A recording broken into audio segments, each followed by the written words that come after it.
Time to do some sketchy shit. Doo-dah, doo-dah. Hope I get away with it. Oh, da doo-dah day.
Time to do some sketchy shit. Doo-dah, doo-dah. Hope I get away with it. Oh, da doo-dah day. Hello, folks, and welcome to Last Man Standing. I'm Dan Hollifield, and with me tonight is the adorable Aunt Donna, and we are pretty much going to be it unless, for some strange reason, we get joined by other reprobates attracted to our pheromones, or whatever it is that they're attracted to. I never can tell. Stupid O'Clock tonight was kind of light because Joe Doug tapped out early and it was just me and John, and we just kind of rambled on, which is the purpose of that show, is rambling on and having discussions and things. Sorry if I bored anybody with the canal boat video references. It's just one of those things I find fascinating. Yes, I would like to do that, but no, I do not want to give up everything that I have here to move to England and spend 2 years. Oh, speaking of special guest stars, Richie's with us now. All right. Now, as I was Geez, saying, they'll let anyone in here if I'm in here. hey, you're special. Yeah. And he rides the special bus. The short bus to Valhalla. Oh, Lord. Yeah, I've got no intention of selling off everything I own over here and moving to England and spending about 2.5 years, 3 years of retirement money buying a boat. I've got better use for that money over here where I've already got a place to stay. Yeah. Oh, Lord. Glad y'all are with me tonight. What's been happening? Anything? Not a lot. No. Oh, and Facebook just told me, be ready to start the video. A day late and $1 short, mostly. I will be spending tomorrow at work doing a couple of quality tests, and immediately afterwards, I will be driving to one of the uh, hardware stores and picking up a 6 by 6 foot kit for a gate for our chain link fence, so that I get the riding mower inside the chain link fence without having to take bits of fence apart.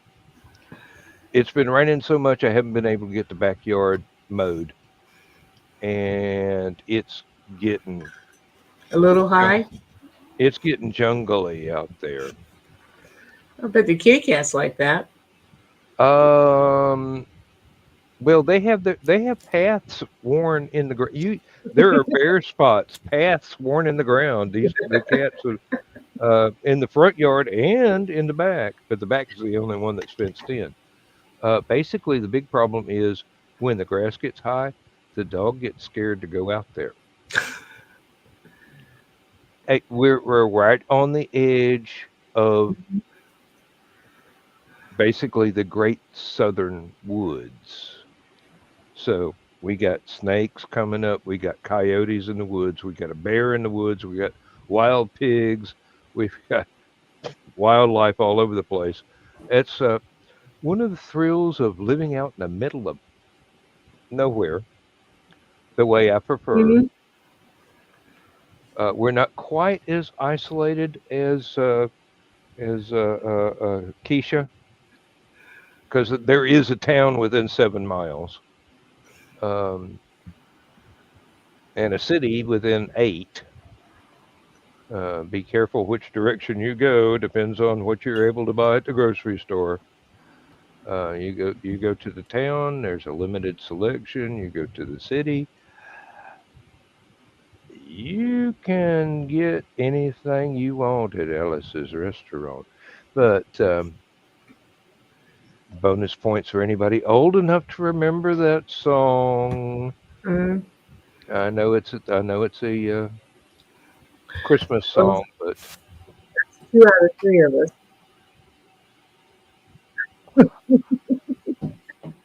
I don't remember it exactly, but it tickles some memories. So Arlo Guthrie, Mhm. and basically, side one of Alice's restaurant is exactly the same length as the mysterious tapes that got deleted accidentally during the Nixon administration. And Arlo's theory is that he didn't want anybody to know that Tricky Dicky was listening to Alice's restaurant one day in the White House. Of course. But hey, that's Arlo's theory, and I'm sad to say that Arlo Guthrie has retired from live performances now. So if you did not see the last few concerts that he did, you are out of luck. But the man is older than I am I and was been gonna working a say, whole lot harder. So he's got a you right eat. to retire, take a break. He might be still doing some studio stuff from time to time as the mood strikes. But when a world class composer and musician decides that I'm tired, you let him get away with it.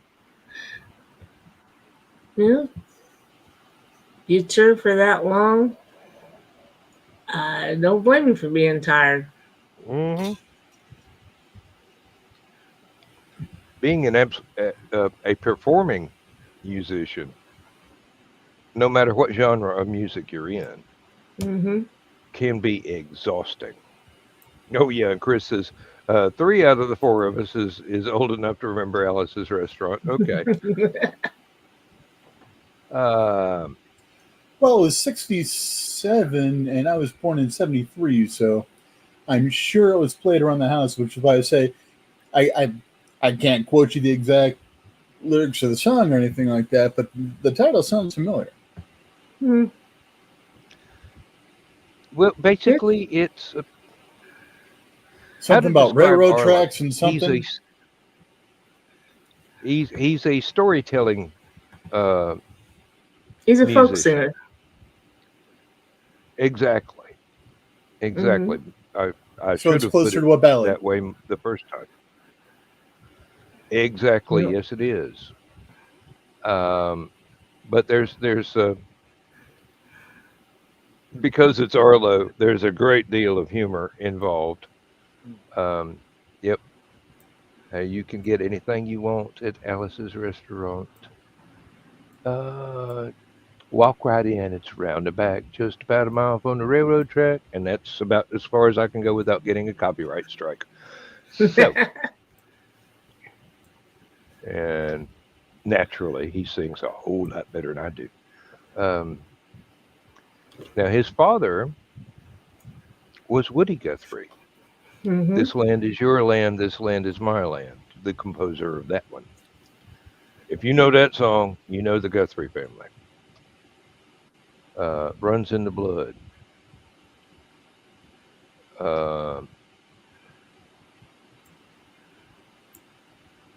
Most of the time when I'm talking about music, Chris is in here trying to kickstart my brain.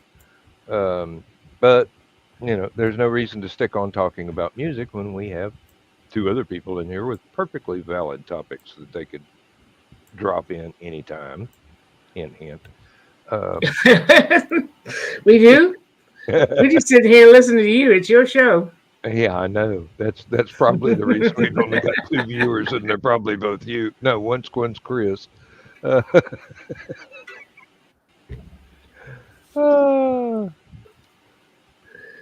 Yeah. No, you're talking to be out in the boondocks, my best friend's house. You'd think her driveway is a mile long, and I imagine it's probably less than actually an eighth of a mile. But it's long, it's narrow. You go down a hill, across a little stone bridge, and up a hill. And my Toyota Sienna can barely fit down the driveway. my mom's driveway is a quarter mile long, but it's basically it's a straight shot from the top of the hill where the paved road is, down the driveway, and then a sharp right to the house. My little Well, brother's driveway is on the far end of the family property, and it's about a mile. You turn off the paved road, and you're wandering around behind the little animals for a little ways. well, if you don't know that's a driveway, you you can't recognize it as a driveway. It looks like just a little path between these two buildings Mm-hmm. that sit up by the road, and then you drive down, and then there's a little curve to the right, and then a curve to the left, and like I say, down a hill, up a hill. In fact, they can't get. I hope the place never catches on fire because the fire truck's not going to get back there. If they have to have an ambulance, they have to meet it up at the road. If they've got a delivery, if they're talking to her husband's relatives, they get stuff delivered at their house, which is not too far away in a little bitty town called Oakwood. And if they're not talking to their family, stuff gets delivered to my house. April and I see each other at least once a week. That's kind of like Lindsay's youngest daughter and her husband. They are a good 30 minutes away from the nearest paved road. And the only reason their mail gets delivered reliably is because both of them work for the post office. Oh, You go out there, and this is out in New Mexico. Mm-hmm. You go out there, and there is absolutely no light pollution whatsoever. You look up at night, you can see for millions of light years. There's more stars out there than I thought even existed. And I was used to here on the farm before everything got so built up around here to being able to see infinity just by looking up at night. It's beautiful out there. It's absolutely beautiful. Yeah, that's one thing I miss about living in the town now. Not being able to see a lot of stuff up in the sky.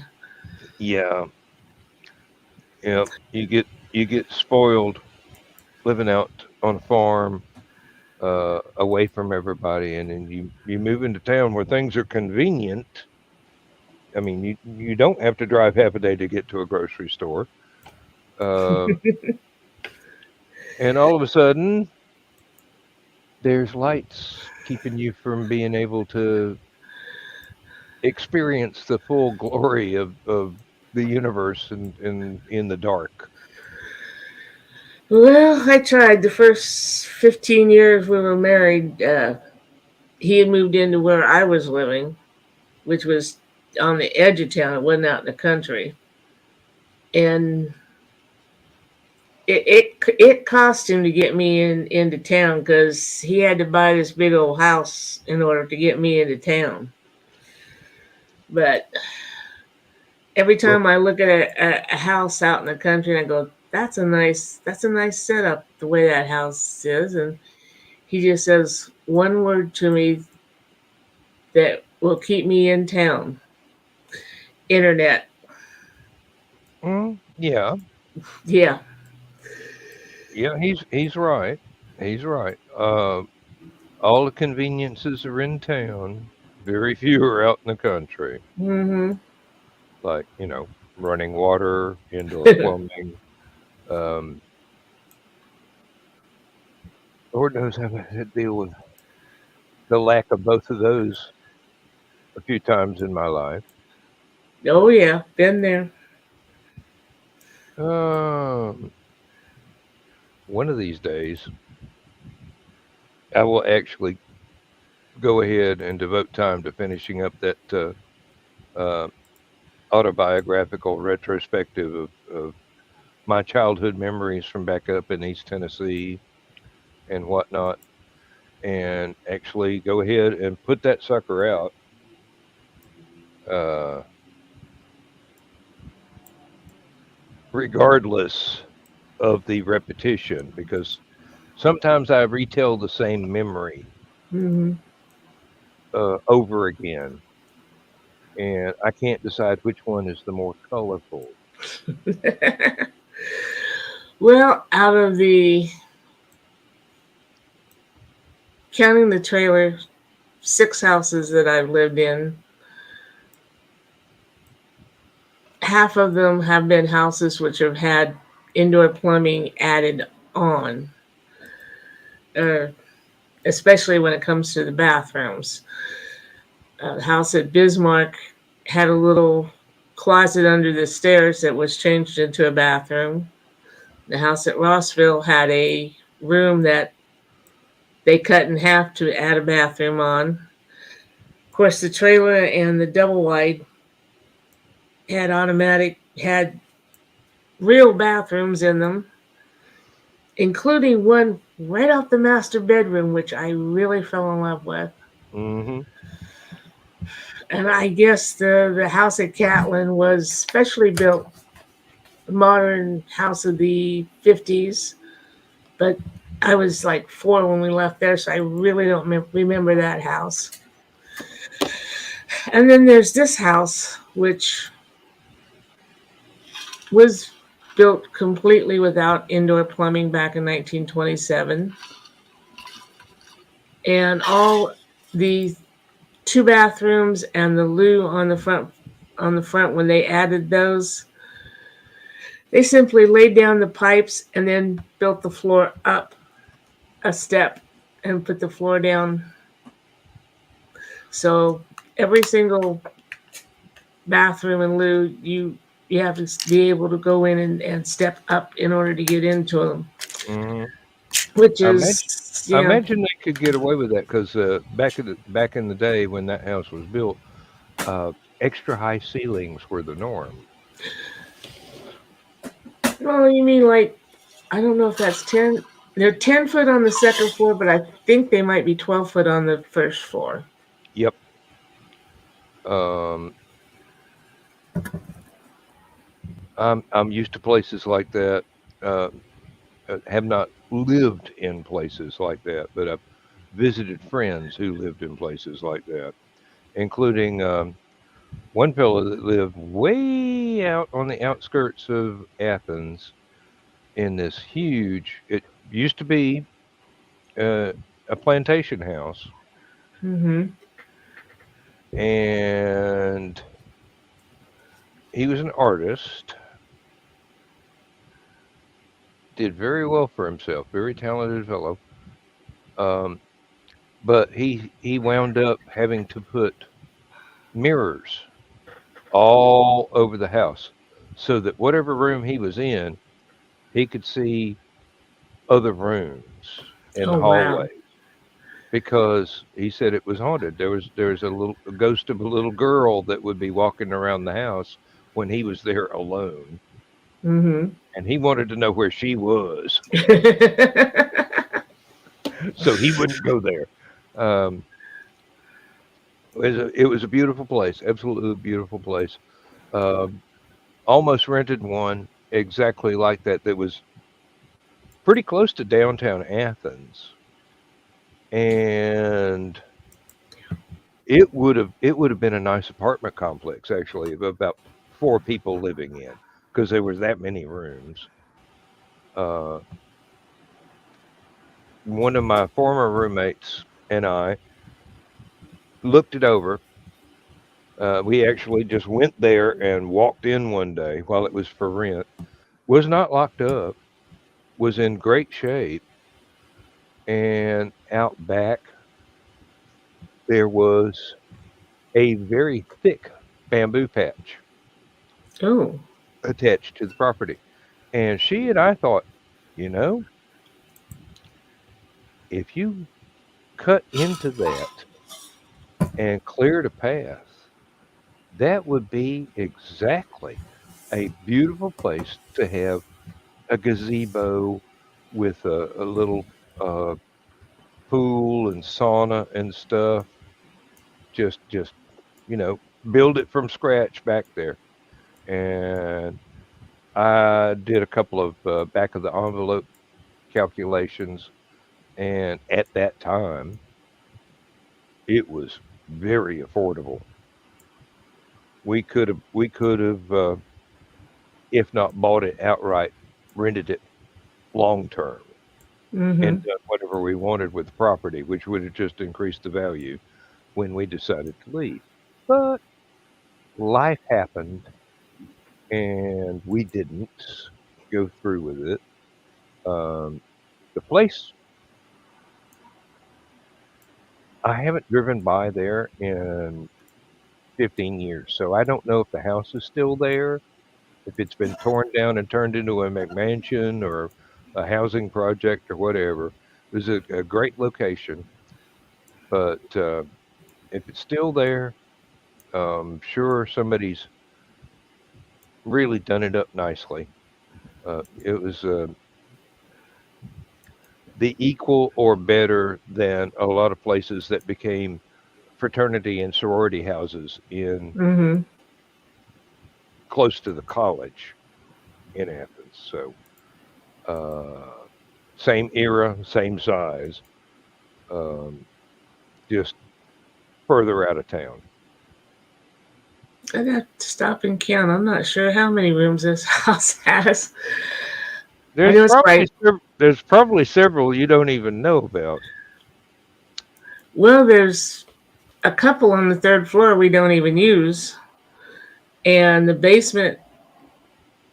I'm not sure how many rooms in the basement, but the basement goes all the way under the house. Yeah, Um, I don't know, 20 maybe. Your guess is as good as mine. I know there's like 5,000 square feet, and Which people go, "There's is, just the two of you there," and I'm like, "Yeah, and I that's need it." that's just one floor, or is that all of them? That's the whole house. Oh, okay. Yeah. Um, Lindsay and I are living in basically, I think it's 1,200 square feet. so about the size of my living room. Mm-hmm. Pretty much. Yeah, because my living room is almost the whole west side of the first floor, and yeah, I've got people walk in and go, "My house could fit inside this room." Mm-hmm. Yeah, Yep. and, Uh, and that's how I like it. I basically gave up 100 square feet when I sold the trailer and moved into this house. Ugh. I have got cabinets that are empty. I have so much storage space. I almost wish I was that my one sister-in-law was still talking to me so that I could lord it over her about how much storage space, because she was jealous of how much storage space we had in the double wide. But yeah, our cabinets start about here on me and go clear up to the ceiling. And as you said, that's 10 or 12 feet. Mm-hmm. Yeah. So yeah, there's there's uh, layers up there that Carl can't reach, even I'd, on a I'd step have ladder. I'd have to have a not a step ladder, a real ladder, like a library ladder that rolls around the room, just to be able to get to the good china. Um, We actually have a ladder that's almost like a library ladder, but it's only like 3 steps tall.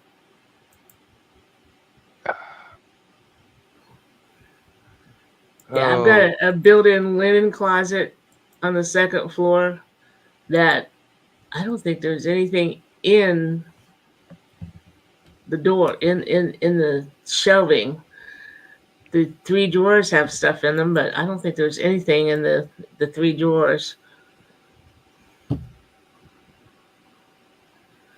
Yeah, it's called Carly's Castle for a reason. It's not just because it's made out of gray stone.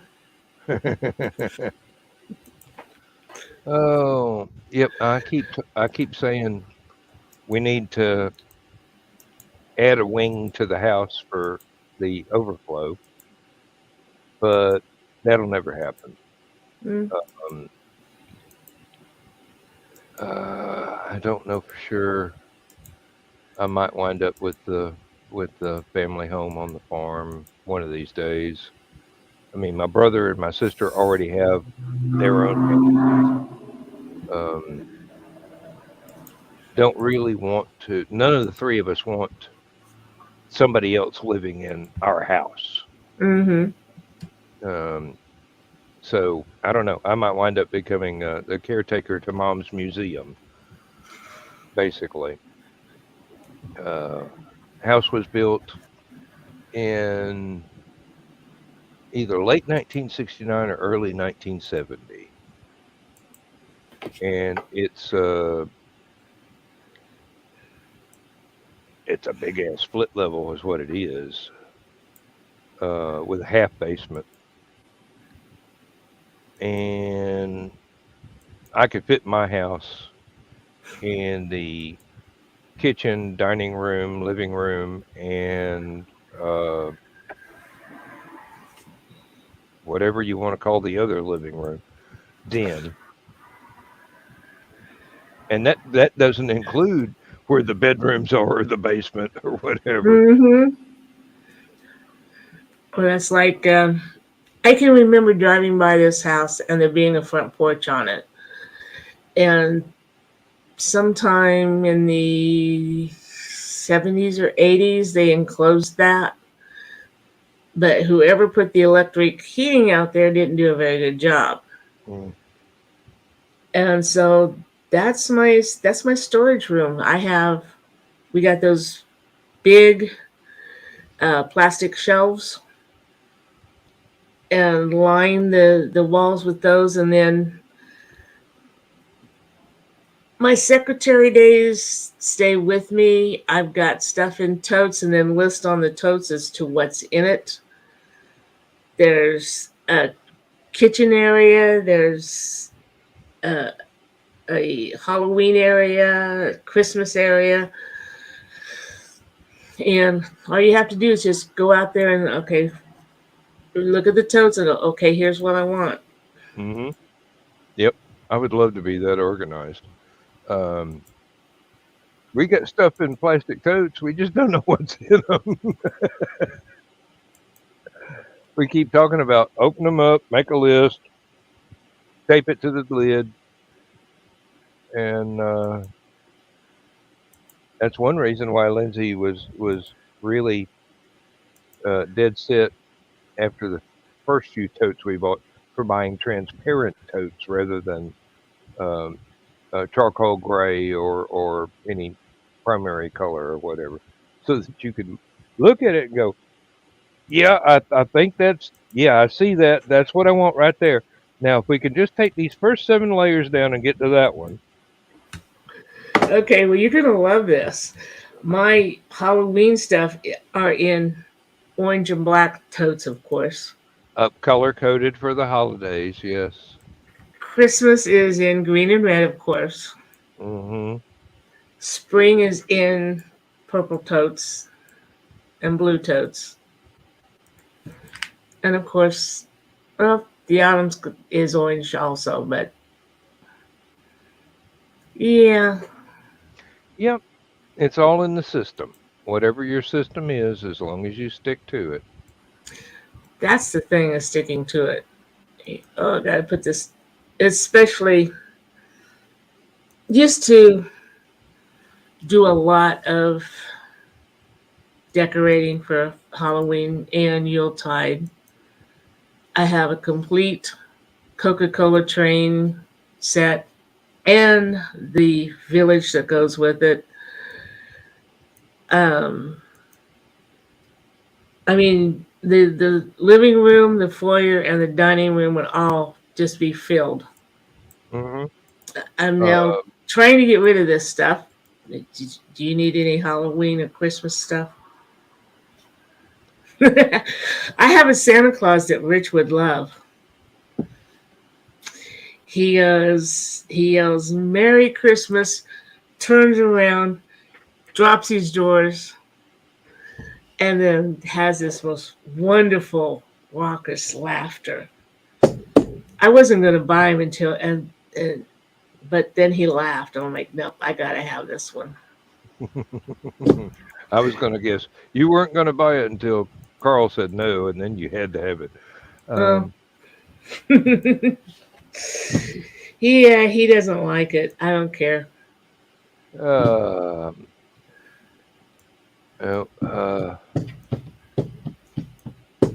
We love our little house.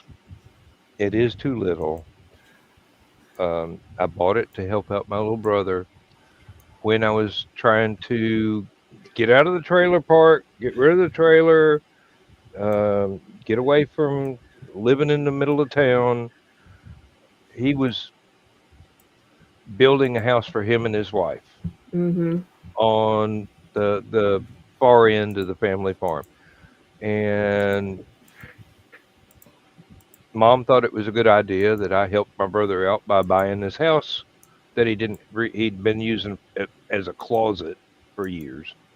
Basically, it was his walk-in closet because he was actually living with his then future wife in, I don't know exactly where. It wasn't any of my business. It wasn't any of my business, so I didn't ask. It was someplace else. I don't even know where they were living when they got together.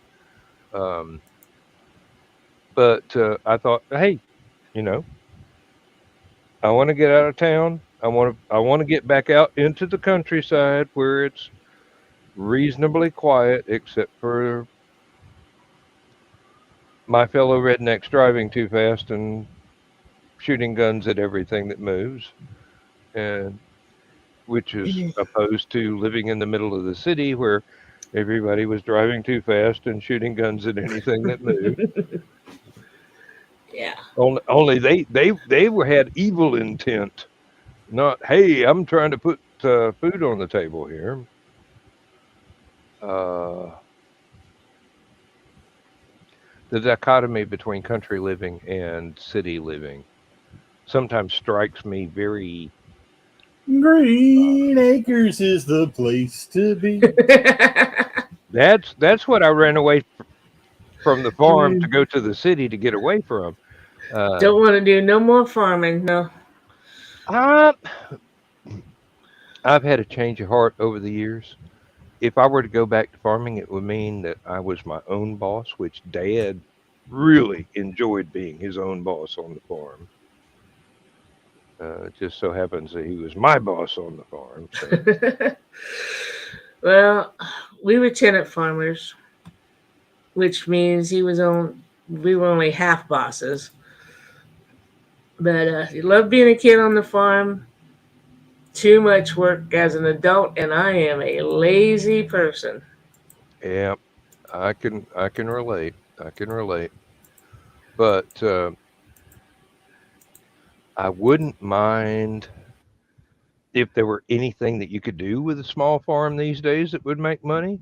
Mm, I mean, unless you've got tens of thousands of acres and $1 million worth of machinery, you can't make a living on a farm. no. About Well, the you best you could do is, you know, keep it in the land bank, and I think they let you mow and bale hay, and that's about it. yeah, well Can't you can't plow really it, you couldn't do that back in the 60s because when we were still on the farm, Dad had to go to town of a winter to in order to make it through. And that's part of how we got off the farm because when our landlady died and we had a new landlord take over, he was going to make this farm just like his daddy's dairy farm up in Wisconsin or Minnesota, someplace up north. And he wanted Dad to not go to town of a winter. And Pop's like, you're going to have to make it more profitable for me to not go. And the landlord didn't know how he was going to do that. So it's like, well, we're not signing any more contracts. We're out of here. Well, we were lucky. Mom worked in the bank, and Dad was a machinist and highly sought after. Mm-hmm. He could work at any machine shop anywhere. I mean, he'd already worked at Oak Ridge twice. He worked at the University of Georgia machine shop. He worked at two different places down here, basically making parts for jet airplanes for the military. So there was some good money to be made. Yeah, well, I wish I had a talent for that. If airplanes were made out of wood, I could do it. But I'm afraid that I don't have any talent for working in metal. well, after we got off the farm, fortunately, I was 14 at the time. So my mother went to work at this store called Kmart in the millinery department. And I'll bet most kids these days don't even know what millinery means. I do, but I'm not these days, kids. Women's hats. Hats, purses, wigs. all that sort of thing. That was nice. Accessorize. I had that's when I found out I don't look good as a blonde. That I had 3 different wigs uh, that I got there. A short one, a middle one, and a real long one in different hair colors. I embarrassed the hell out of myself one day at work. Had one really cute lady in the office. I complimented her hair. She says, "It's a wig." So it's probably still pretty, right? Well, yeah, but I'm going. Oh, I wish I hadn't said a damn thing now. Uh, hey, if it's good enough to where I can't tell it from her own hair, it's a good wig. I was gonna say you still complimented her because Yeah. I've seen some wigs that look pretty bad, including my father-in-law's wigs. He had a couple of bad rugs. Oh, yeah. There This was is one all. guy at work. There was one guy at work that he's about a year, maybe 2 older than me, but evidently the premature baldness ran in his family genetics. So hmm he went ahead and he got himself a hairpiece, and it wasn't anything outrageous. He wasn't trying to do, some rock star blocks and hmm everything. Just a nice little buzz cut. I mean, he never did have long hair. Very old fashioned sort of guy. And after about 5 years, he says, "You know, I'm gonna quit wearing this thing to work. It makes me sweat too much." So he just quit wearing it. I don't know if he still got them, still wears them away On from work or not. special occasions, yeah. I mean, once you get to a certain age, you really don't care. I mean, Well, you've already got your life set. You're not trying to impress anybody. You're not trying to attract anybody else. You've got your hmm wife. You're not looking for a rental, and you know.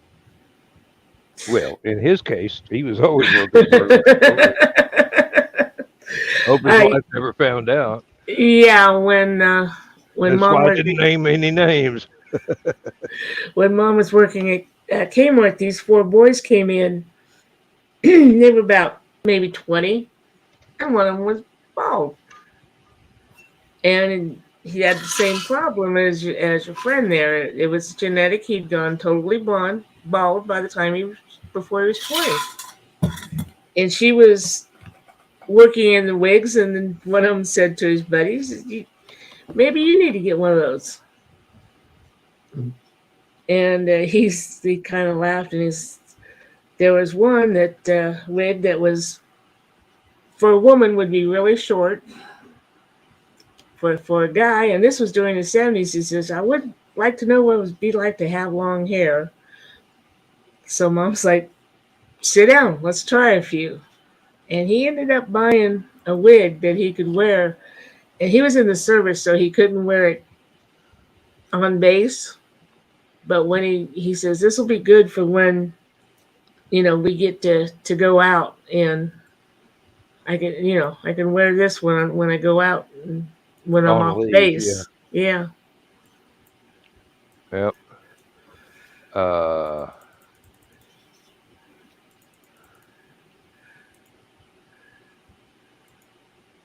damn. Now I'm remembering the days when my hair actually had a color.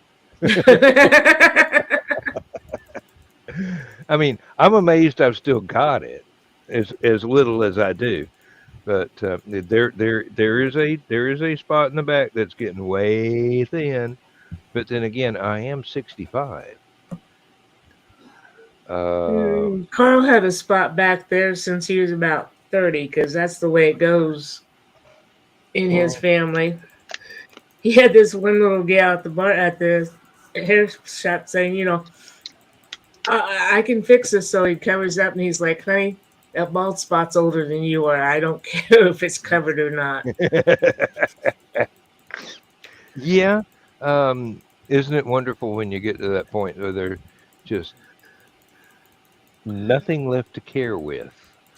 It is what it is. Let's just go on and deal with it.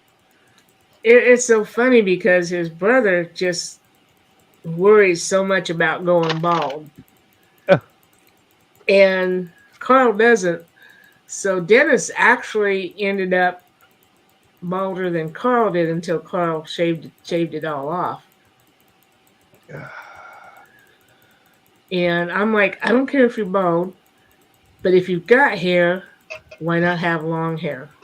Because I'm a child of the 70s. If you got hair, I prefer it longer. You don't have to have hair, but yeah. Well, I have to admit I vacillate in between having hair about 3 times as long as Rich's and having it short. I go and get a haircut. Well, you know maybe me. 2 or I've 3 got to times a keep year. my other YouTube channel. Yeah. It's that Only Friends channel you keeping the hair long for. I know that one. Mm-hmm.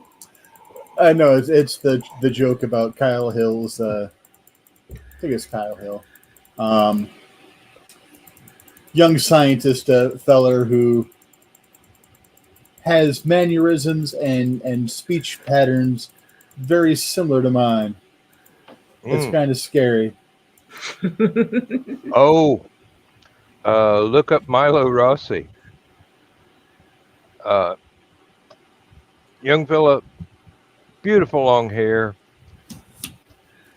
Talks like he's worked in the factory for 50 years. I mean, seriously, I can connect with this guy. me and him and Richard Pryor and Arg. Damn. Now, see, senior moment. Can't remember the name. Say it! Say it!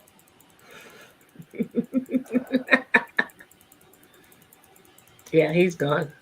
Nope. It's. I can't even remember the character's name now.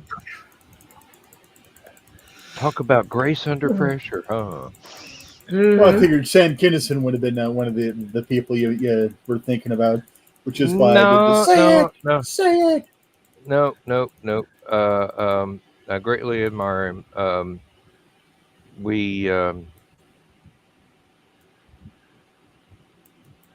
don't have a similar background, but we have similar speech patterns.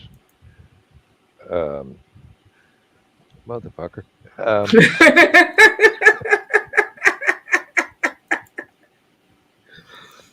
Every chance Misty will let me, but that's beside the point. No, that's one of his best lines. That's part of the speech pattern. We understand each other really well. George Carlin?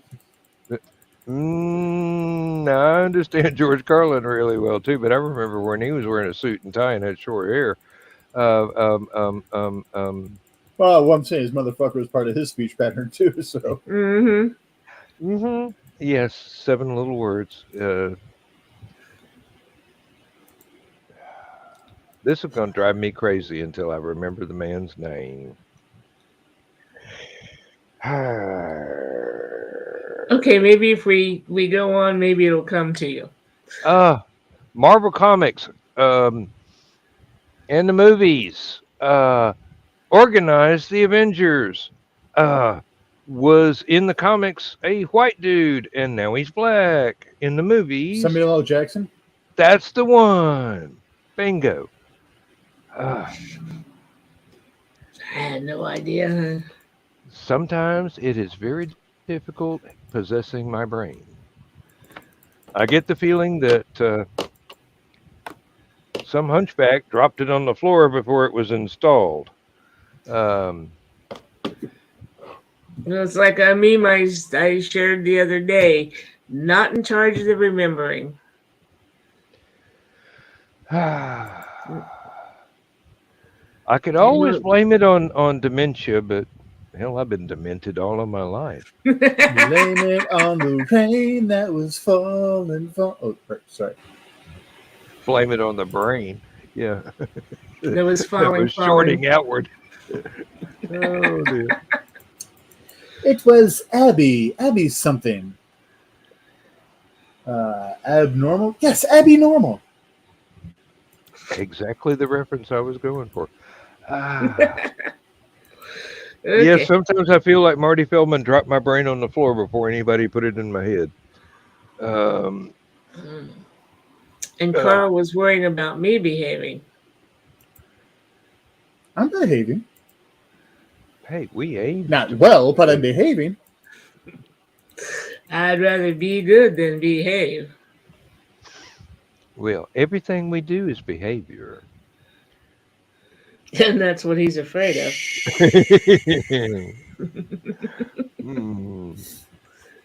Now, Misty doesn't know if you want to this. put qualifiers in there, I mean, that's your business. But I'm behaving. I'm behaving like a. How would I categorize myself? Yes, how would you? Well, the first thing that leaped to mind was middle-aged, and I'm going. Didn't we pass that a few years ago? I don't know. And that depends on what age you end up at, though. Yeah. Given my family's genetics, I'll either fall over at 78 or I'll live to be about 120. So if you live to be 120, you're middle-aged now. Yep. Well, I look at it this way. That's the other possibility. Every day from this point on, for me, is advanced old age. Because I'm sure someone's going to come around the corner and strangle me. You mother... What did you do today? I mean, seriously.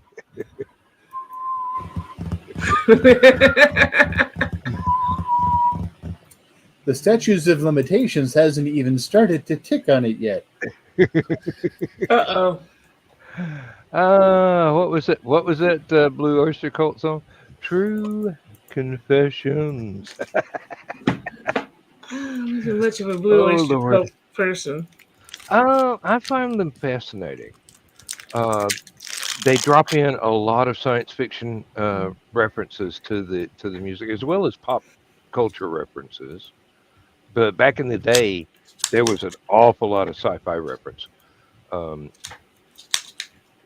mean, if you can write a song that brings in MIB, Lovecraft, Cthulhu mythos, and probably UFO contactees in the same verse, I'm in there. I mean, seriously, this is a mind twister I love. And they usually did pretty well as far as vocal quality and everything. Then damn well instrumentally, if you like, you know. But can you dance to it? I'm sorry. Usually. That's a. Oh, what was his show? The one where they'd listen to a song and then they'd have two teenagers from the audience. I'll give it a 15, but you can't dance to it. Yep. American Bandstand. Yes. Dick Clark. Now my favorite time that happened was they had Cheech and Chong on as their special guests, Oh my. and couldn't do any of their comedy routines because that was not PG friendly. Not on live TV back then. that was not executive friendly is what that was. That was not Yeah. TV executive friendly. But they played a cut that sounded like two industrial sized washing machines crashing into each other and then slowly spinning to a stop. And Cheech Marin says, "I like that, man. It's like listening to Black Sabbath on 78 RPMs and seeing God and everything."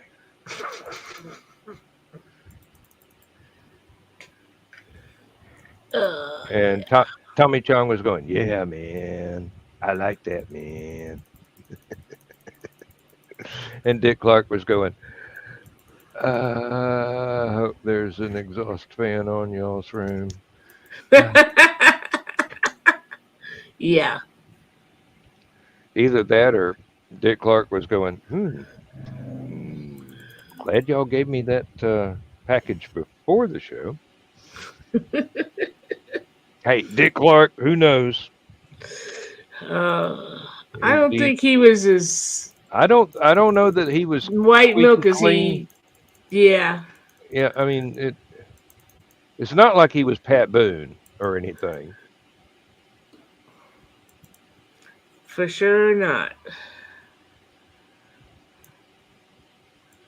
Yeah, 70s was a fun time to be a kid. There was a lot of risque stuff on the TV. Smothers Brothers.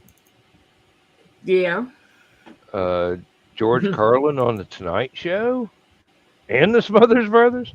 The Who on the Smothers Brothers show. Keep bringing out Smothers Brothers. So they were the most countercultural thing up until Laugh-In was created. And kept getting censored.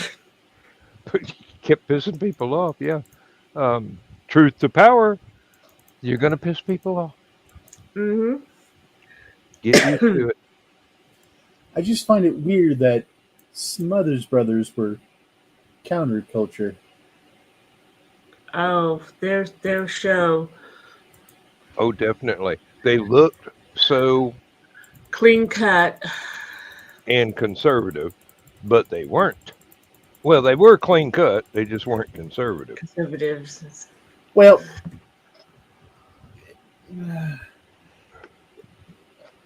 I'm going to get a couple of fuck yous on this, and I'm sorry, but I wasn't old enough to be around during the first run of their shows, so I caught it all as rerun and syndication stuff in the 80s and 90s. Mm-hmm. So compared to what I was used to watching, it was very tame. Yeah, exactly. But back in the day, tame I was going to say was Lawrence Welk. Yeah. Also, it's probably that they cut out the more controversial stuff that they did in the retrospective tapes. Yeah, that's entirely possible. Not having seen it, I wouldn't be able to say, and not that I would be able to remember an awful lot about what was not cut for live TV. But I mean, they had Crosby, Stills, Nash, and Young on the show. They had the Who on the show. They had loads of other people. Tommy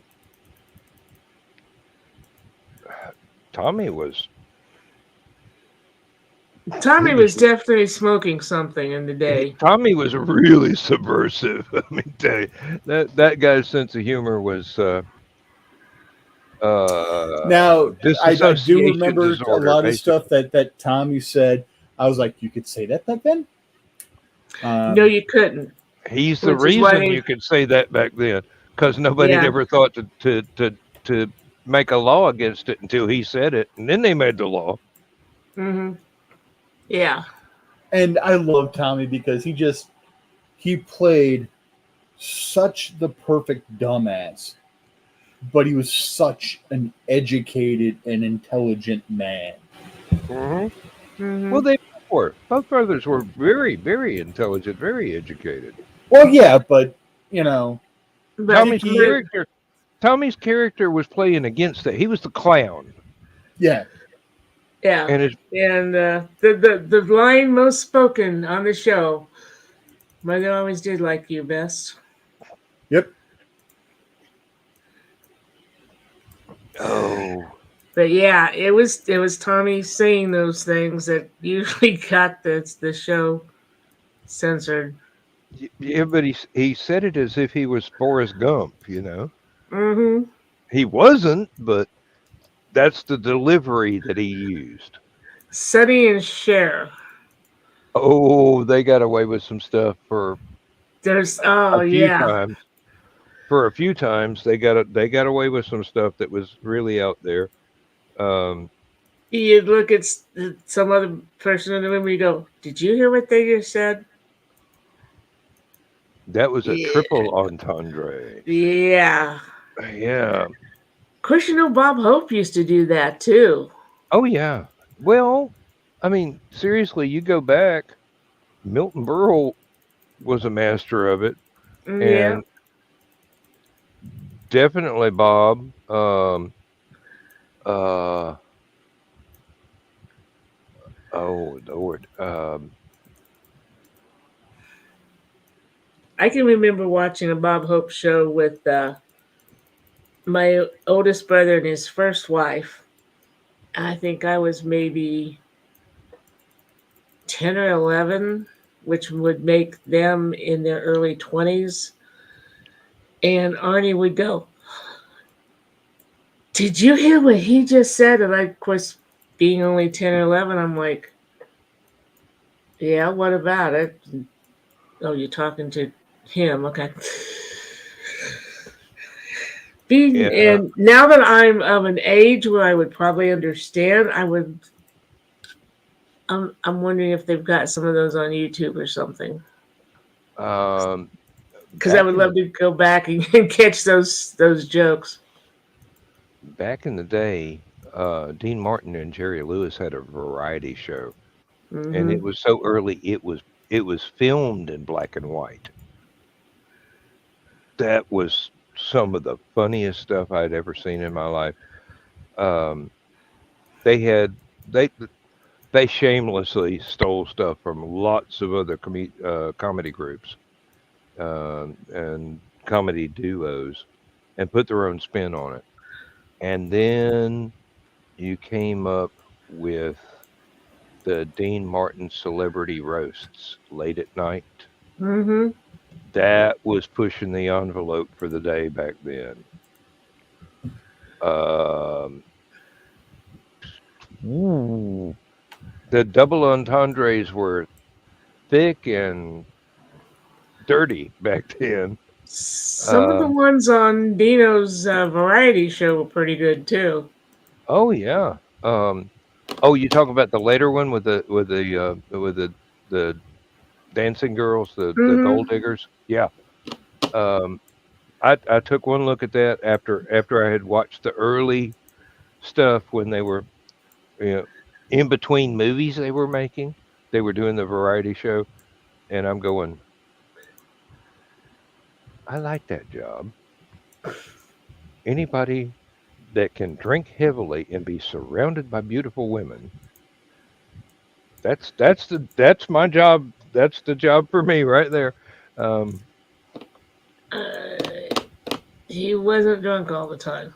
he wasn't drunk any of the time. He didn't drink. All that was apple juice. Mm.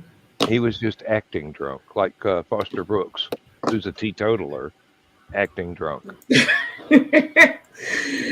Yeah, but seeing him and Foster together, Hmm. that was Yep. hilarious. Oh, and some of the movies, when you got Sammy Davis Jr. and Dean Martin together, and they were just cutting loose. Oh, uh, the one about the car race from one side of country to the other. Not Gumball Rally, Um, but the other one. Cannonball. Cannonball Run. Yeah. Oh man. With Dino Oh. and Sammy is dressing up as priests. Mm-hmm. They're coming to take me away. Oh, good, they missed me again.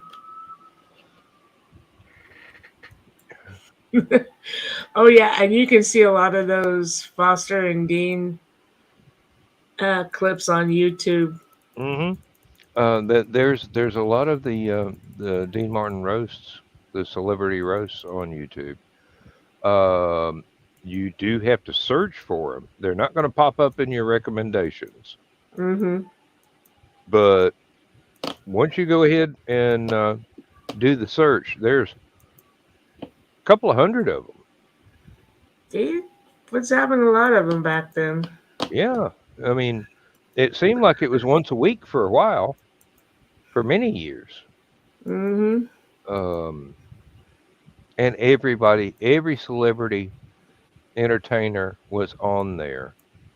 They had all kinds of guests, and they were not shy about helping the new kids on the block, basically, get some exposure too.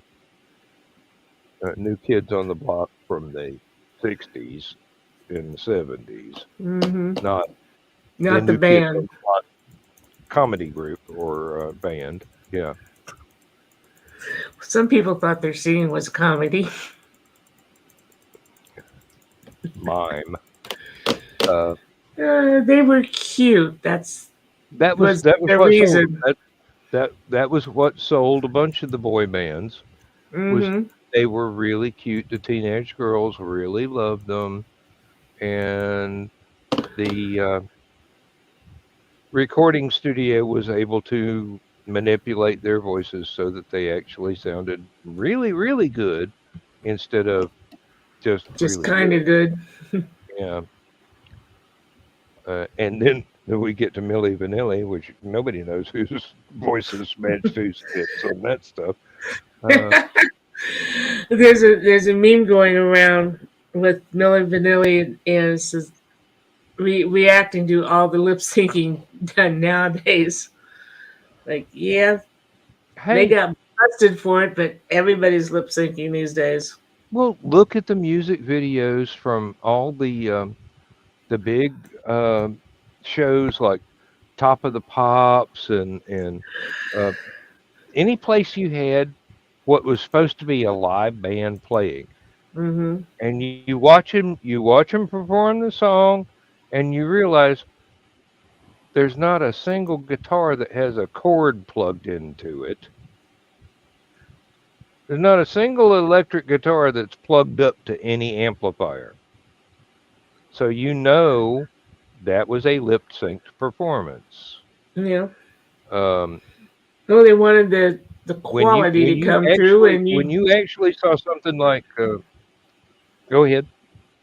they wanted the quality to come through, and you can't always get that when you're singing in front of a live audience.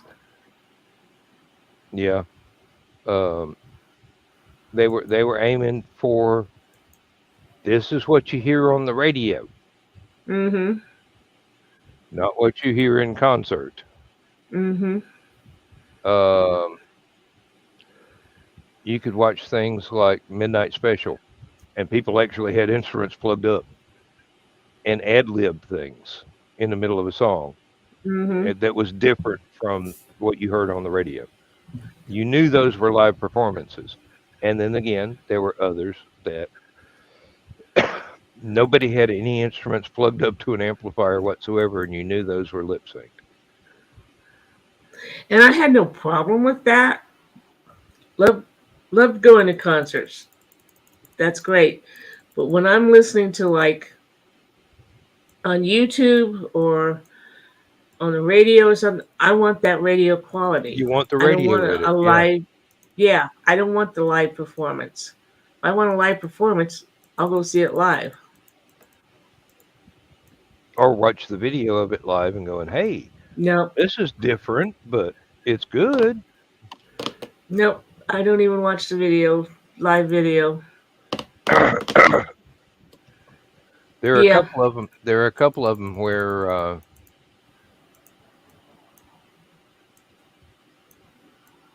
I've seen stuff that was actually a recorded concert, warts and all. Uh, Somebody set a guitar down in front of an amplifier, and you get feedback for a second before Brody comes over and turns the volume down. Um, oh, there's a great one. There's a great one from the Guess Who, where Randy Bachman actually breaks guitar strings and keeps playing until someone comes out and brings him another guitar, and he swaps the wire over and starts off playing again. It's beautiful. It's absolutely beautiful. And the band's just going, "We're not worthy. We're not worthy." It's great. Um, the absolute longest version of American Woman that I've ever heard is, I think that's the recording. Randy Bachman is just cutting loose, and a couple of guitar strings go spring, and he plays with what few is left until somebody brings him the other guitar.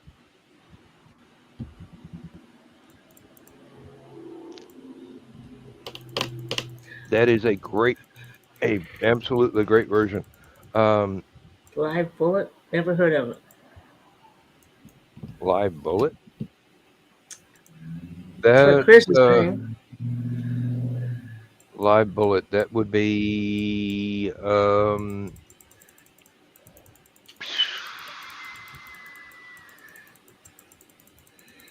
damn it! Don't make me think of people's names when I can't remember anybody's name. I'm doing good to answer to my own. Bob Seger. Bob Seger. Yeah. Well, thank you. Silver Bullet. Silver Bullet. Yeah. Silver Bullet. No, he did one Yeah. live that they called Live Bullet too. Ah. The studio was Silver Bullet. The live version of the concert was Live Bullet. Yeah.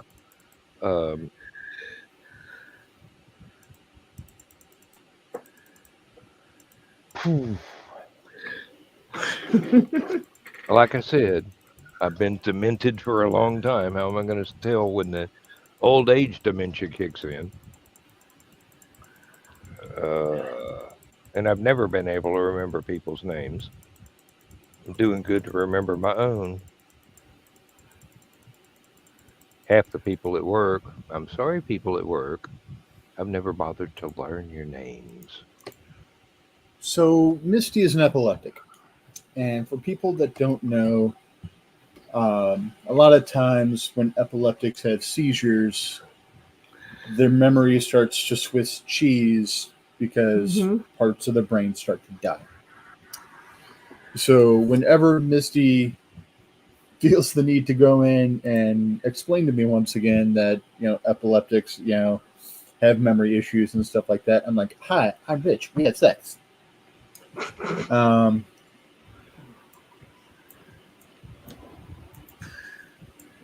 I'll be right back. Yeah.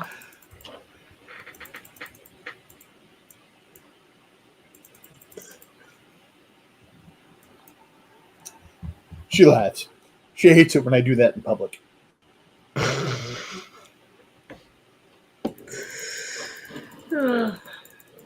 Oh yeah, I piss her and Crow off both mightily in public, because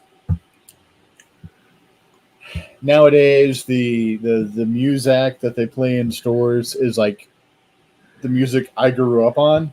So I'll just start singing along to it, and I'll start dancing horribly. And if it's Misty, I'll be like, "Dance with me," and she'll hurriedly push the cart into another aisle.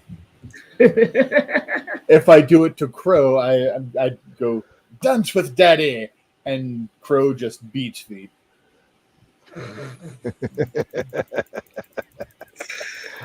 Yes, I'm sorry about that.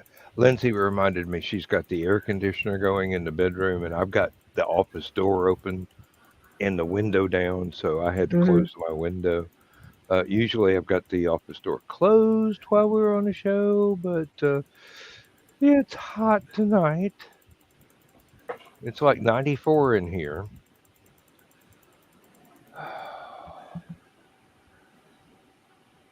Yep. Summer is upon us. Yes. Uh, actually, Lindsay told me she wants me to go and buy an air conditioner for my office so I don't suffer back here Mm-hmm. when the door's closed. And I'm going, you do realize that's going to cost some electricity, which she's usually trying to get the electric bill reduced. And she does all this budgeting stuff in order to make the household less expensive for me to maintain. She does a great job. She does an absolutely great job. I don't see any reason why we need to suffer in order to save money. So we have agreed to disagree on that. But yet she wants me to buy an air conditioner for back here.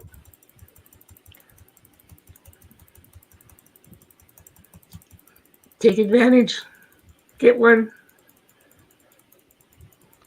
I will hug it and squeeze it and name it George.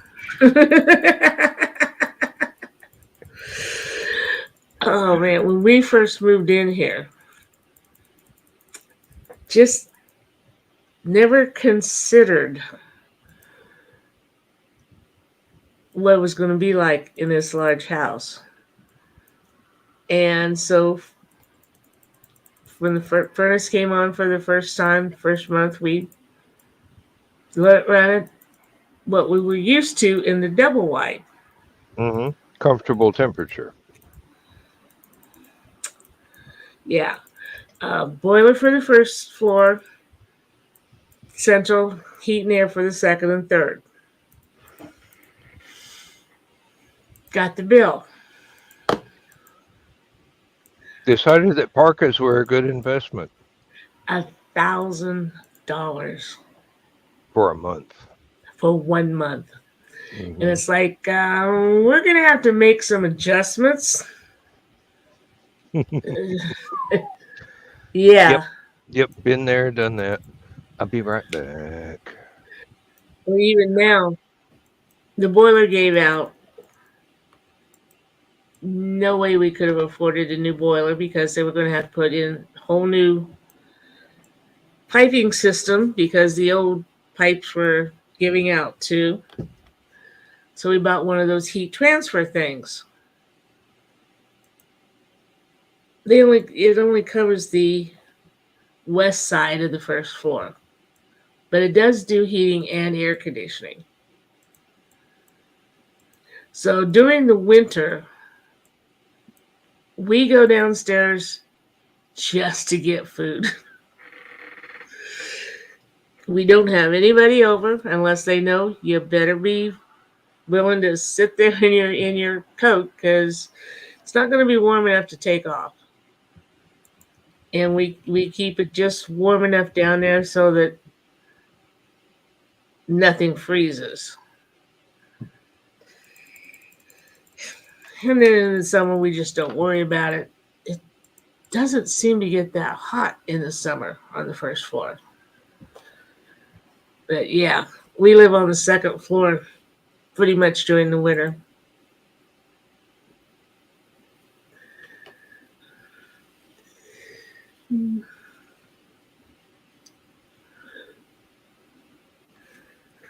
Hi, Rich. Hello. So what'd you do today, Rich? Waited for 5 managers, 2 directors to get back to me on documentation that is such a rush and they need right now that. So first off, we are changing our multi-factor authentication. Mm-hmm. So we are going from where you launch an app on your phone, type in a 4-digit PIN, it gives you an 8-digit code, and you type that into the computer. To now you create a 6-digit PIN that you put into the computer, and it sends a push notification to your phone. But if you're somewhere where you can't receive push notifications, you can still launch the application and get the 8-digit code. But now you no longer have to put the PIN in the application on the phone. So we're redoing that, and they're like, well, they tell me the week before that, okay, we want these quick reference cards updated for this. I'm like, all right. Started working on it. Got stuck in a meeting on Tuesday where I'm like, yeah, I'm working on this card, this card. Didn't we have it in something altogether at one point in time? Not since me. Nope. Since it's been separate cards since before I took it over. We want it all in one manual.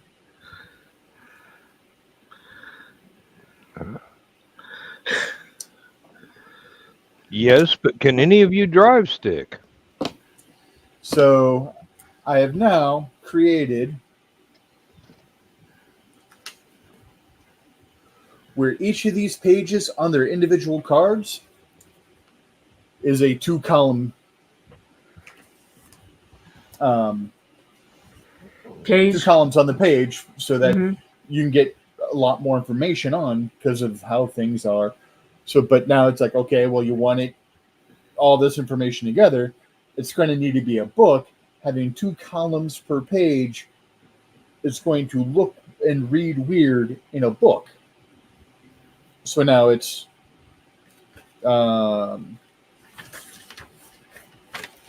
roughly 12 pages cover to cover. And I'm not doing the overview yet. I'm not doing the glossary yet until they decide that, yeah, they like it as it is. Then I'll continue to do more because I'm not bending over backwards trying to figure out these 2 sections until you say that the meat of the matter is right. Yeah. Because then I'm going to come back and I'm going to be like, all right, I got to pause on the overview. Where was I on the overview? Where was I on the glossary? So I'm waiting on them to get back to me because in the meeting on Tuesday, they're like, Rich, this is why we need this. Well, no shit. I know why you need it. I've only been in IT for this company for 20 years.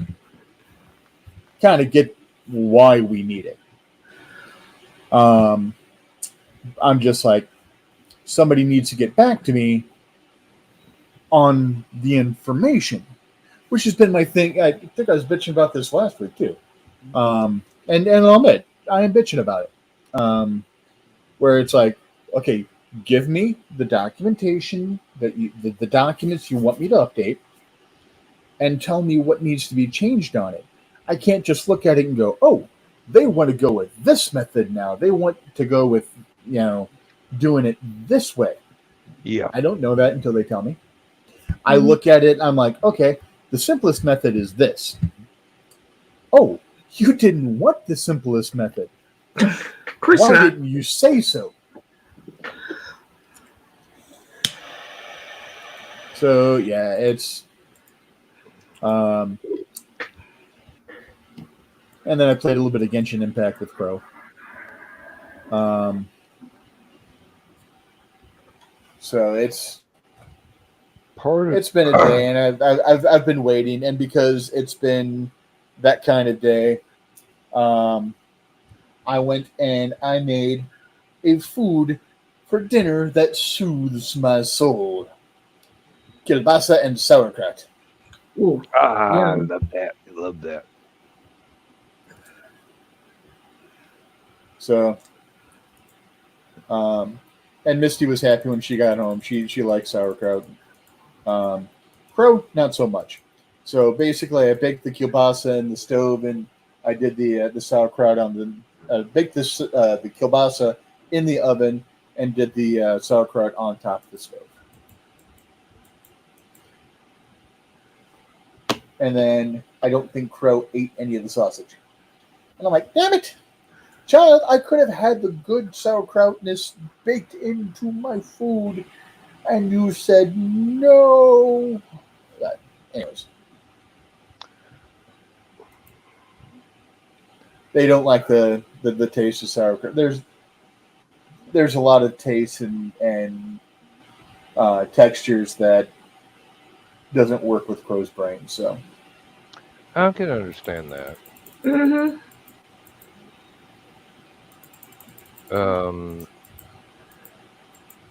And then on the other hand, I was raised in the time you eat what gets put on the table, or you don't eat. in my time, it was you eat what was put on the table, or you make your own damn meal. Hey, making my own was not an option. Luckily for me, everybody in the family is a good cook. So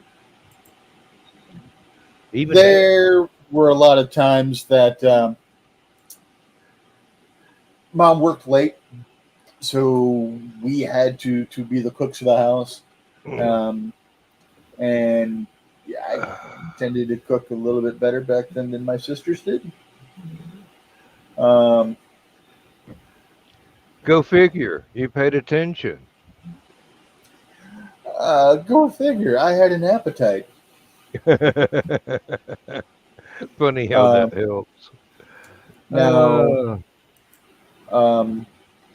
we used to joke that my sister Sheila could burn ice.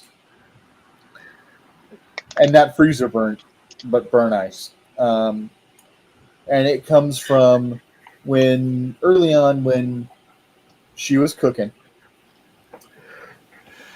She would get instructions from my mom, and one of the instructions was for meatloaf, go through the spice cabinet and put in everything. Well, my mom thought she understood what everything meant. My sister thought she meant literally everything. Yeah, that would not have been a good instruction with my spice cabinet, believe me. So allspice, poultry seasoning, pumpkin pie seasoning in the meatloaf. With a vanilla bean and... Even I know better than that. And, well, Sheila was 14. We'll give her that Sheila was 14. But Mom got home, and Dad's just shoveling it in. And we used to use a lot of ketchup to cover up taste and stuff like that. But, you know, Mom's like, how can you eat this shit? He's like, I'm getting used to it.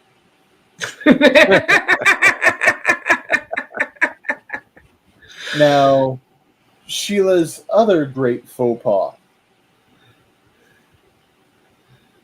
making homemade pizza. Oh, dear. Bisquick. Okay. Did not follow the recipe on the Bisquick for pizza dough. Followed the recipe for pancakes. Ooh. High-rise pizza. Okay. So it was pizza on a pancake. A little bit sweeter crust than you're used to. Yeah. So it's now Sheila is now an amazing cook. That's like my daughter Sharon. She has learned tons over the years. When her mother was first teaching her how to cook, her mother did not know how to teach. And I'm sure I've told this story before. The chicken? Yep. Oh God, yes. 2 hours, 400 something degrees, or whatever the time limit was, whatever. I got up that afternoon just getting ready to go to work, and I was presented with a charcoal briquette on a melamine plate.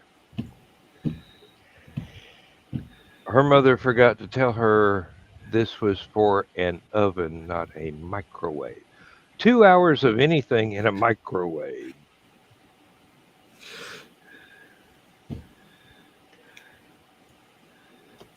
Nowadays, I'd probably go ahead and pick the little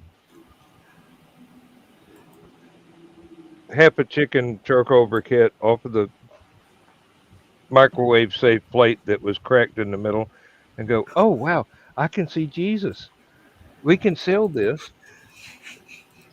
But then I didn't have a smart ass remark to make, and I was really worried about hurting my little girl's feelings. But her mama just rubbed it in with a Brillo pad. You didn't tell her not to use the microwave. Didn't you? Weren't Where were you when she put it in the microwave? That's what I want to know. What I know, I was asleep. Where were you? You're teaching your daughter to cook. You're not watching. You're watching Santa Barbara. That's what you're watching. Now, what got Sheila to learn how to cook is she married a boy from West Virginia. Okay. I'll accept that at face value. Now you got some splaining to do, Lucy. Southern boys often learn how to cook properly. Oh yeah, they've been watching their parents. They've been watching their granny. So, and that's exactly it. Yeah, you know, it's she met a boy from West Virginia. Well, okay, he was a man by then. Yeah, it's my late brother-in-law Tim. Great man.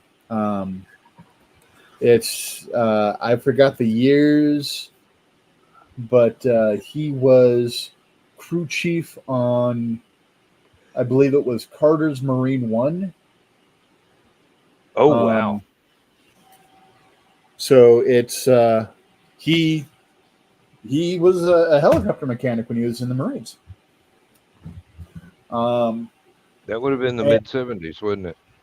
Yeah, because 73 was Nixon. But for a couple of years, like I said, he was, crew chief on Carter's, I believe it was Carter's, Marine One. So, but yeah, I miss him. But hey, we miss them all, don't we? He's the one that was looking over some of my poems that I was scribbling down at the time because I was a very, I guess, pre-emo kid. But yeah, I admit, I wrote some pretty cringe stuff back then because, well, I was very lonely guy that was screwed up in the head that had a lot of social anxiety and social awkwardness. But he's reading it, and it's like he never, for a moment, thought that what I'm putting in the poem is just imagery and metaphor. A man who writes songs, no less. He'd written a couple of songs, and again, he for some reason,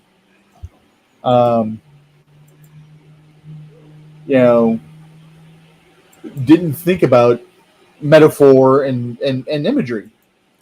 So, but a couple of my poems are talking about darkness and being a demon and stuff like that, because I felt so ostracized by a lot of things and stuff like that. So I just felt I was pushed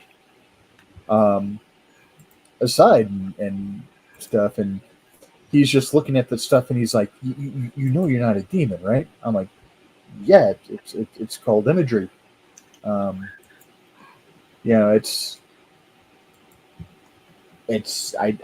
don't think any of this stuff is real.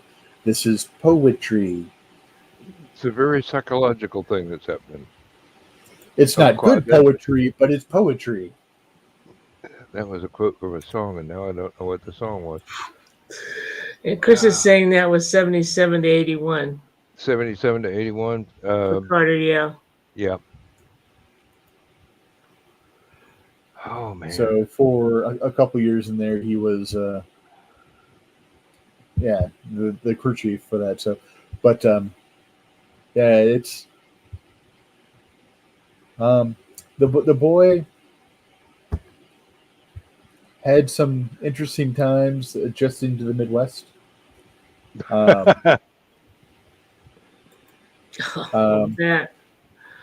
He had some interesting times adjusting to my family.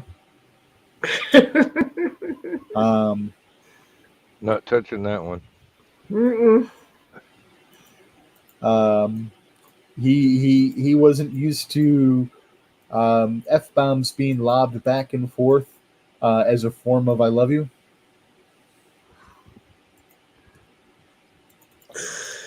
Yeah. I can't say much. I didn't even introduce Carl to the rest of my family except for my folks until after we were engaged. Oh. Wall of shame.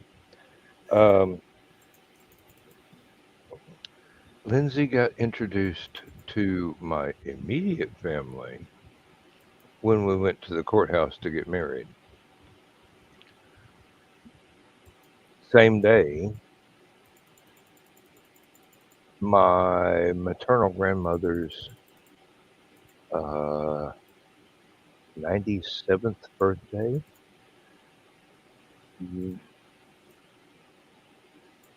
We came out of the courthouse just newlywed, hopped into my mom's van. Mom and Dad drove us to up north of Knoxville to a family reunion. Mom's side of the family. Got into Granny's house. My Aunt Mary, my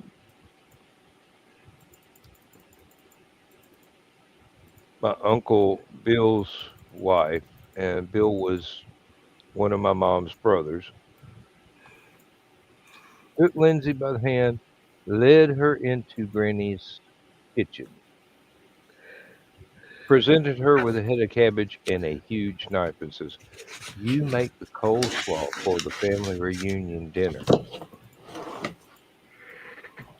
We'd only been married for about 5 hours at this point.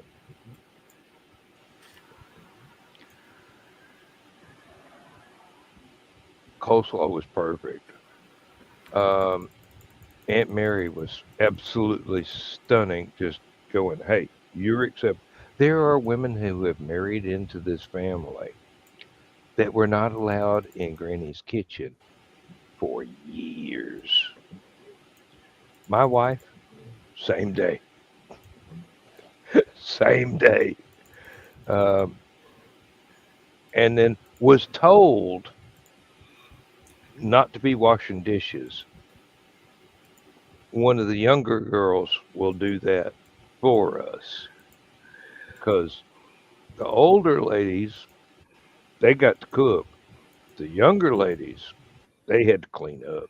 That was their job. And then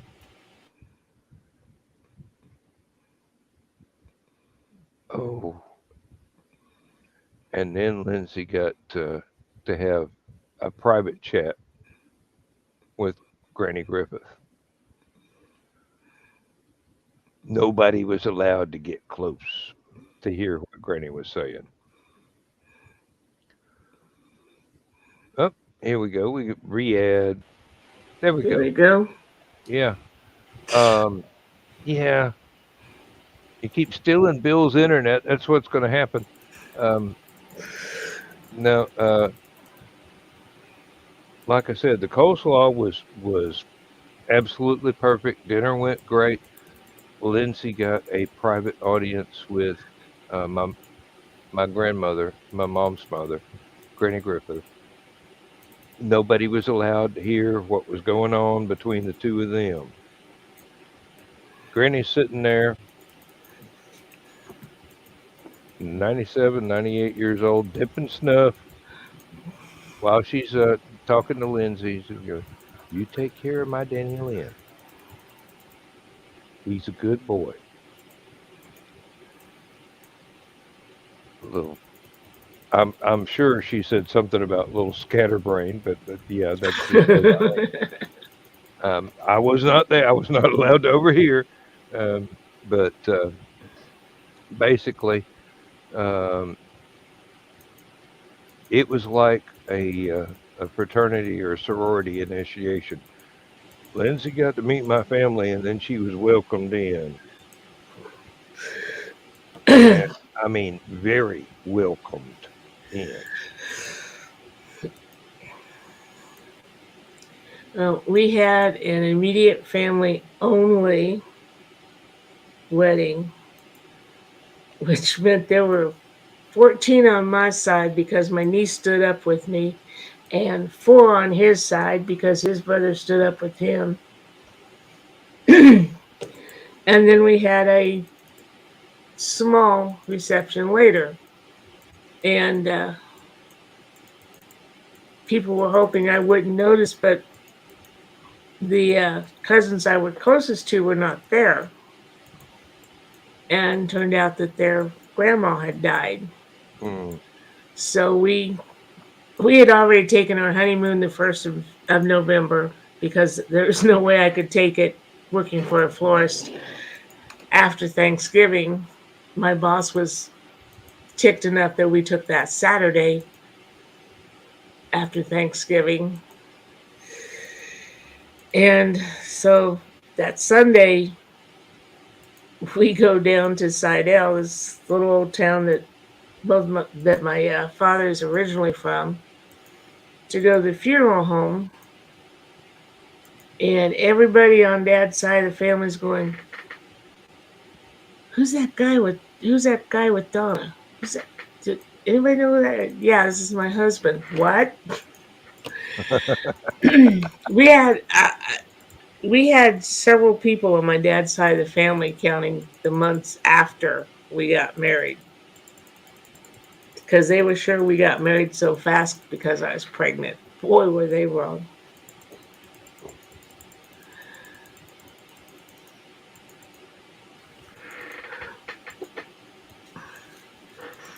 And then later, when my nieces and nephews came to me and talked about how do you know when you want to get married and everything like that, I said, don't do what your Aunt Donna did. Because they all knew, as I said, we both dated a bit. He'd been married before. So it didn't take us a long time to figure out what we wanted. Mm-hmm. You only dated what, 2 girls? No, take it slower than Aunt Donna did. A couple didn't follow my advice and ended up divorced, and they're like, yeah, I should have listened to you. And I'm like, Aunt Donna knows everything. Y'all ought to know that by now. I've got a couple friends that were convinced that Misty and I wouldn't go the distance because we were married 1 year and 24 days after we actually met. And my best friend was like, take it slow, take it slow. He and his fiance were together for 6 years before they got married. Mm-hmm. And I'm like, it might have taken you 6 years to realize that you do not want to wake up without your wife by your side. I realized that very early on. I had a friend who they were secretly engaged for almost 20 years because his parents did not like her. And they weren't kids. They were in their 30s when they got secretly engaged. I don't know what his parents had against her. She was the sweetest girl. She did have a child. I don't remember if she'd been married before or if it was out of wedlock. Doesn't matter. Little girl was just as sweet as her mom. And they waited until after both of his parents were dead and finally got married. They were married about a year and then he died of cancer. Oh, And it's like, I mean, they wasted their time because these two old people were stupid. yeah. I lucked out. My parents loved Misty. Carl kept wanting to change mothers. I think the last offer was $5,000 to change mothers. And I'm like, no, I'm keeping my mom. I love your mom, but I don't like her. Well, Lindsay and I had known each other online for about 10 years before we were both single at the same time. So we were already online friends. Mm-hmm. But then, like I said, all of a sudden, we were both single at the same time. And I was going through some stuff, and she had been basically robbed and deserted by her third ex. And we just kind of drifted along into getting to know each other even better because we were both alone and going through some shit. And events eventuated eventually. I love that phrase. And then she told me about this guy that was stalking her out in New Mexico. He had actually climbed the ivy up the side of the building up to the second or third floor where her room was, where her apartment was, and tried to break in. Uh, a little bit later, within the same month, he was standing outside the door of her apartment wanting to come in, and the cops wouldn't do anything. Um, so We can hear him, Chris. Are you having troubles? I was speaking quietly. Um, so basically, I said, "Look, you need to get out of there. That's a dangerous place for you. Um,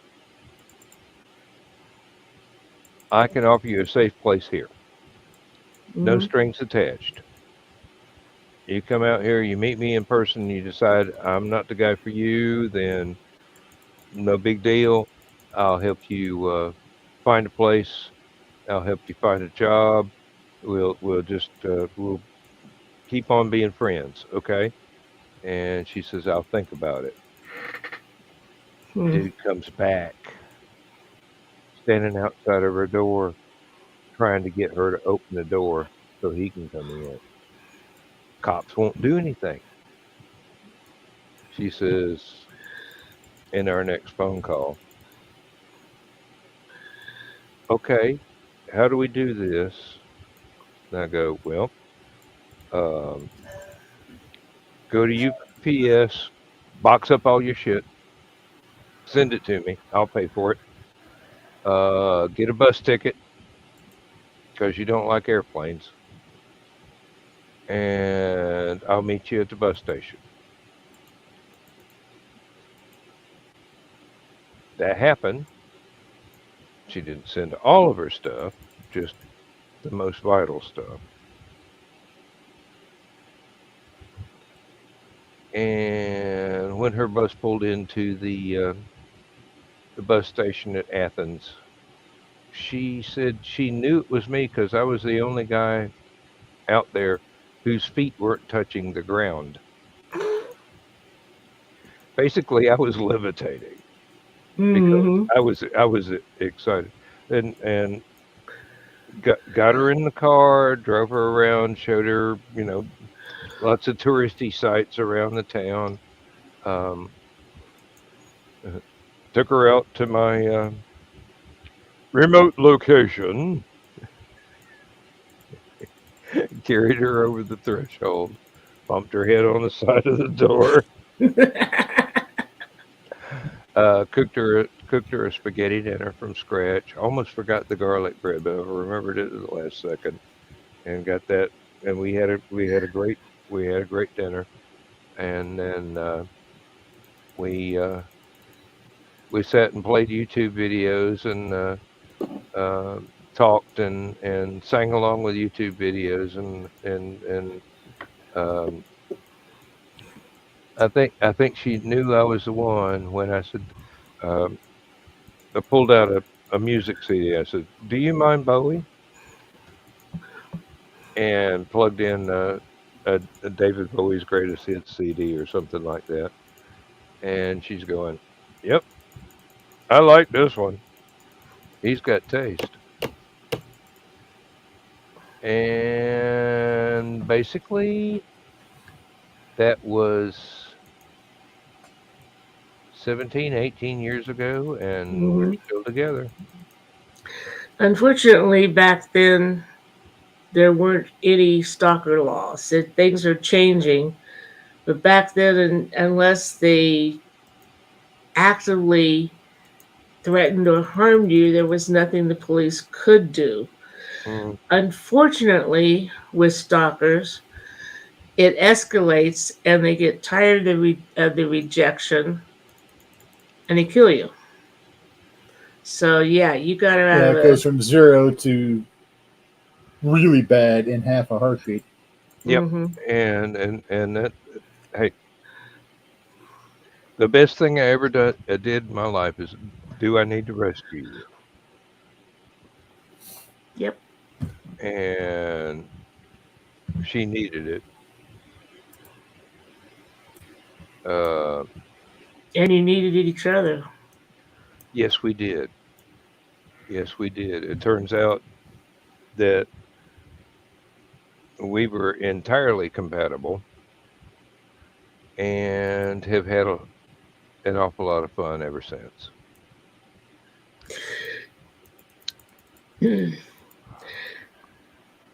Carl said his interest was piqued the night we met because, in the midst of talking to each other, I noticed someone sitting at the bar behind me said, "Excuse me a minute," turned around and kicked the chair out from under this guy because minutes before I met Carl, I had been talking with him and his buddy, and he had offered me sexually to his friend. And I'm like, "Excuse me? Uh, we don't know each other that well. We're only bar buddies." Talk about squatters. Yeah. And then you offer me to your friend. And his best friend was offended too, which he turned around to me and says, "I'm sorry, I don't know what's wrong with him." And I'm like, "Yeah, I do. He's an a-hole." But Carl said that really piqued his interest because he knew that I would be one of those women who would never say, "You know what you did," and I'm not. I'm the type that goes,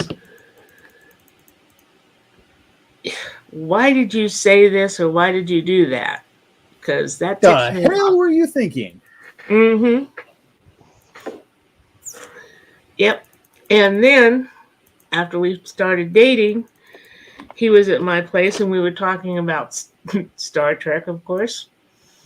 And I said, I've got this article that I've kept from the college newspaper. You might be interested in. I kept it because it made some really cool points in it. And I got it and I come back out to show it to him and I says, you don't need to read this. You wrote it.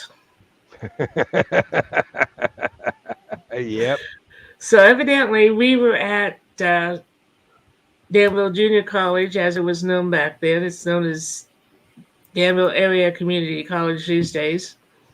But evidently we were there at the same time. And he was editor of the college newsletter. So it was kind of, there's no way out of this by that time. Yep. The fates had already decreed it. Yeah, he moved in about 2 weeks after that. We went on our honeymoon the first week of November. Stayed with my folks in Florida because I told him if you can stay in this small trailer with my father for a week, you can live with me forever.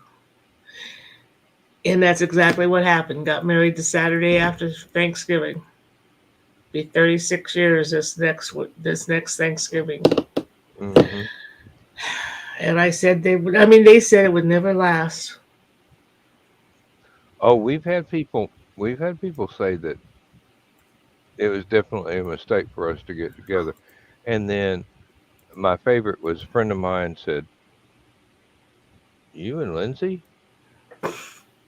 That's crazy." Wait a minute. That's crazy enough to where it might just work. Well, it worked. Um, yeah. There's no telling when the lightning will strike. And basically, if you're smart, you just roll with the punches, grab onto a good thing with both hands, and Don't just let go. don't let go ever. Just keep going, keep going. As long as you can communicate with each other, as long as you can respectfully and peacefully talk things out. Because He's a psychologist. Of course, it's talk things out. yeah, and I was married to a sociopath the first time, so being able to not have a knockdown drag out was wonderful. I mean, seriously, if you can find somebody that you can communicate with that's not going to accuse you of doing stuff you ain't done, and just solve things without the need for violence, that's wonderful. That's that's the way things ought to be going, is in my book. Um,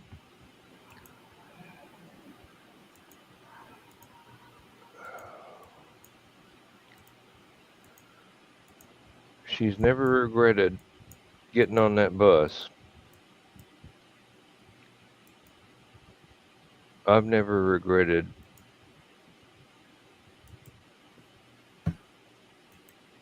somehow convincing her that I was worth her while. And we're probably going to spend the rest of our lives together if I'm damn lucky. And don't screw up. Well, I tell Carl he's stuck now because he couldn't afford to divorce me. I mean, look what it's costing him to keep me as a wife. Yeah. They ain't printed that kind of money yet. Nope. Oh, And, all right. yeah, is it that I time? we got like 10 seconds. Um, okay. Anything you want to plug? Go for it. Um, everybody that knows us, Friday nights in the green room. That's when everybody lets their hair hang down and uh, well, Rich's hair if hangs down all the time. if you know that song, you know the rest of the lyrics. It's fun. It's free form. Uh, otherwise, we will be back here on Saturday night, um, 11 o'clock for Stupid O'clock, and 1 a.m. Sunday morning for the next Last Man Standing. If you I had don't know fun, if, thank you. yeah, Um, don't know if I can be here Saturday night. Got my family reunion in the noontime. Got Carl's 40th, yeah, 40th high school reunion that night. Hopefully that will end up early.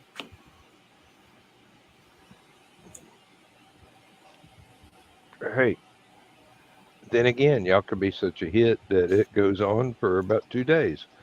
Um, Not with this group. hey, Well, th- yeah. that's what conventions are for. So you got 2 days to hang out with people you actually enjoy being with, not people that you're going, how do I know you? Uh, I like my family reunion because I get to see my favorite aunt,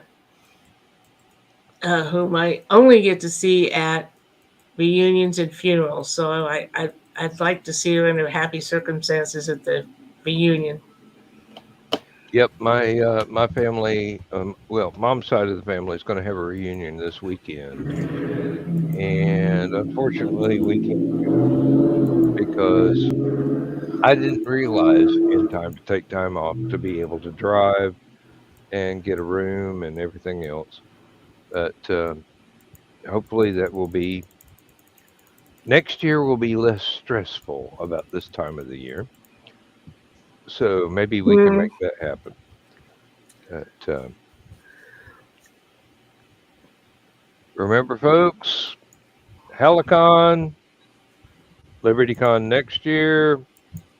Lord only knows after that. Lindsay and I are looking for a local convention in the wintertime that we can go to. Probably Steampunk Expo in Atlanta, even though I hate driving to Atlanta.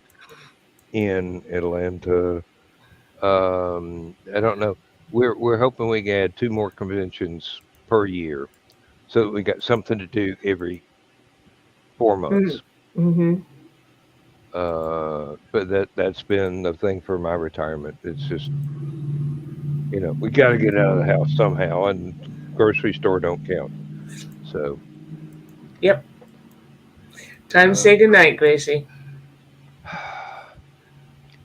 this has been one of those introspective shows. It Uh, happens. yeah, and it's interesting. It's fun. It's gives us as friends a chance to get to know each other better, and gives you a chance to go, will he ever shut up? The answer to that one is hardly Probably ever. not. Yeah, no, no, not as long as I got some. Oh, and another thing.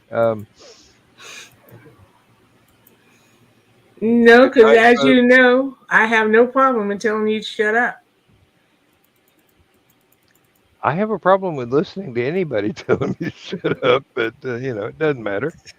I Um, know, but I say it so rarely it shocks you into shutting up. you or wakes me up. Um, No, that's for something else.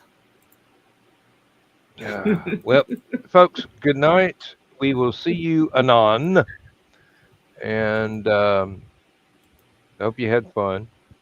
If you did, like, share, subscribe, all that good stuff. It's not like we're trying to get monetized here. That just means that there will be commercials in my show, which I do not want. So try and keep it just under the limits. Today's show is brought to you by Fuck It All. And really, take enough of them, and you can cope with life. And to Narrowboat Liberty, if you're still watching, thank you very much for subscribing. And that's about it for tonight. We're going to tell the bedtime story and pretty much go to bed. Not together. I mean, separately with our own family. Good night. Maybe. We'll see.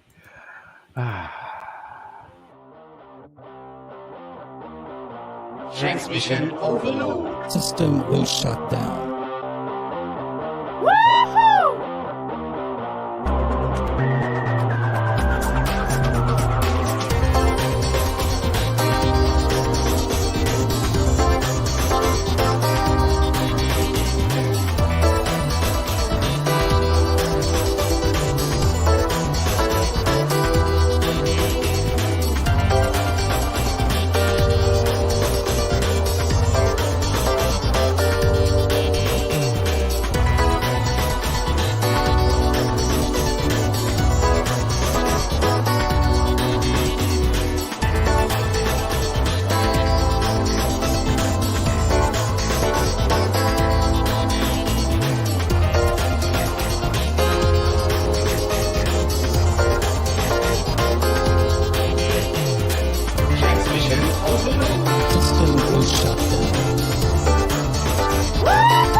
System will shut down. System will shut down.